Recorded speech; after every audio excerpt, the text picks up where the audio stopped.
silakan duduk Kak. Terima kasih. Ya. Apakah Kakak merasa nyaman duduk di sini atau bisa pindah ke sini?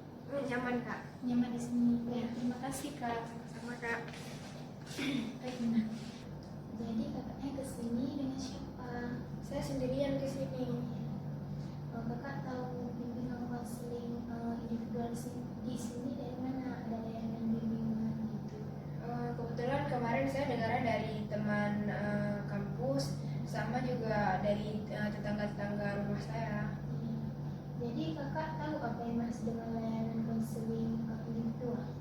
Saya kurang paham. Ya, jadi lebih dahulu saya ingin memperjelaskan tentang bimbingan konseling individual. Jadi bimbingan konseling individual itu di mana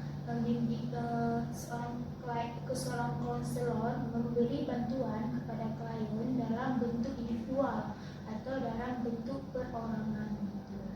Jadi lebih baik kita biar merasa lebih akrab nih, biar merasa lebih nyaman. Saya ingin memperkenalkan diri saya terlebih dahulu.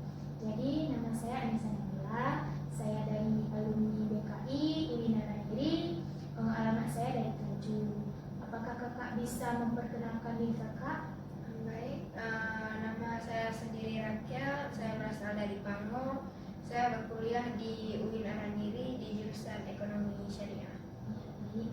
Jadi kakak di sini jangan takut, misalnya nanti berita-berita kakak berbeber di luar, karena di sini ada azas yang pertama itu kesukarelaan, di mana si klien ini sukarela menceritakan semua masalah dia tanpa paksaan si konselor. Kemudian ada keterbukaan di sini tidak keterbukaan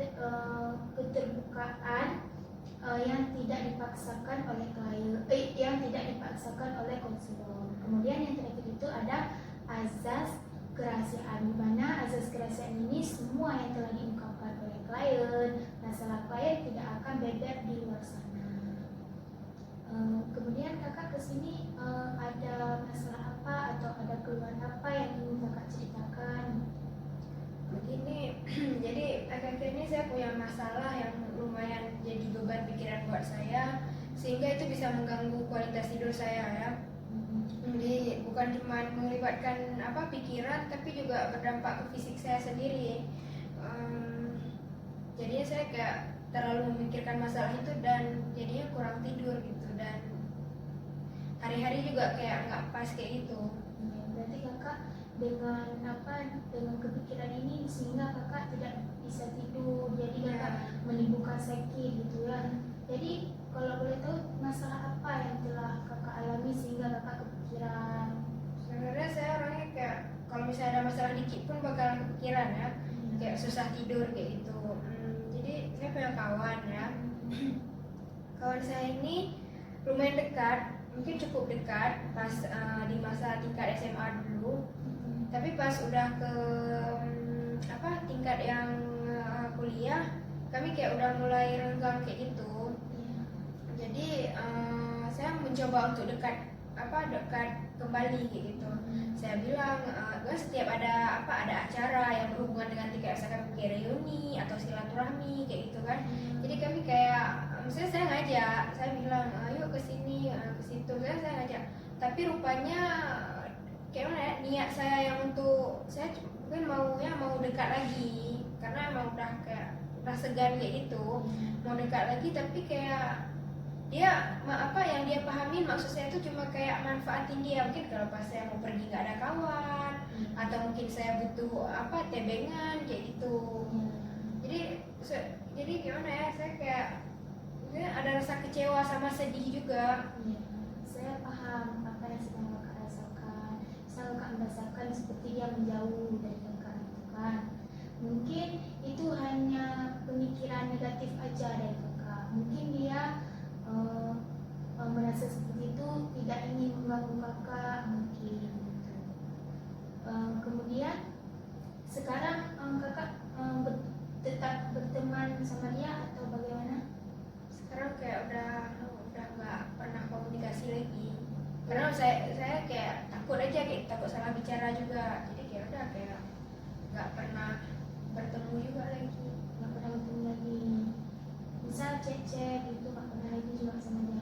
Ada sih cek, cuma kayak selamat ya udah batas itu aja. Oh, misal nggak dekat lagi Enggak. seperti dulu gitu ya. Mungkin dengan masyarakat seperti itu saya dapat membantu. Mungkin kawan kakak itu perspektifnya berbeda dengan kakak. Coba kakak ajak bicara, tanya duluan apa salah saya kayak gitu, atau mungkin cuma pendapat dia, kakak ketika membutuhkan dia aja datang kepada dia kan, kakak bisa tanyakan pada dia apa salah kan, karena kan dulu pernah berteman juga sama dia kan, jadi kakak udah tahu gimana sifat asli dia dan dia juga udah tahu gimana sifat asli kakak gitu. Berarti saya lebih baik untuk membahas ya. Ya, karena jika kakak tidak membahas masalah tersebut tidak akan kelar-kelar masalahnya, jadi kakak selalu akan berpikiran gitu. Lebih baik kakak menanyakan terlebih dahulu kepada dia, ajak ayo kita bahas masalahnya agar tidak ada terjadi kesalahpahaman antara kakak dengan teman kakak. Ya. Ya mungkin saya merasa lebih lega setelah bercerita sama kakak, karena kayak gini saya juga nggak berani cerita kemana-mana karena takut ya orang kan kalau ngomong bisa sampai kemana-mana. Cuma kalau kakak udah bilang ini nggak terbongkar, jadi saya merasa lebih lega. Ya, berarti dapat diambil kesimpulan dari masalah kakak ini. Jadi kakak berpendapat bahwasanya dia berpikiran untuk kakak memanfaatkan dia. Jadi lebih baik kakak membahas masalah kakak sama dia. Kalau bahas kan kakak udah tahu lah sifat dia gimana, dia udah tahu sifat kakak bagaimana kan, jadi kan bisa membahas sehingga masalah ini dapat diselesaikan dengan baik-baik tanpa adanya permasalahan atau cekcok antara lain.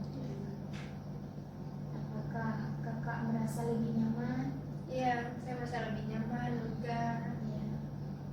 Setelah ini kapan mau kita lanjutkan sesi konseling selanjutnya?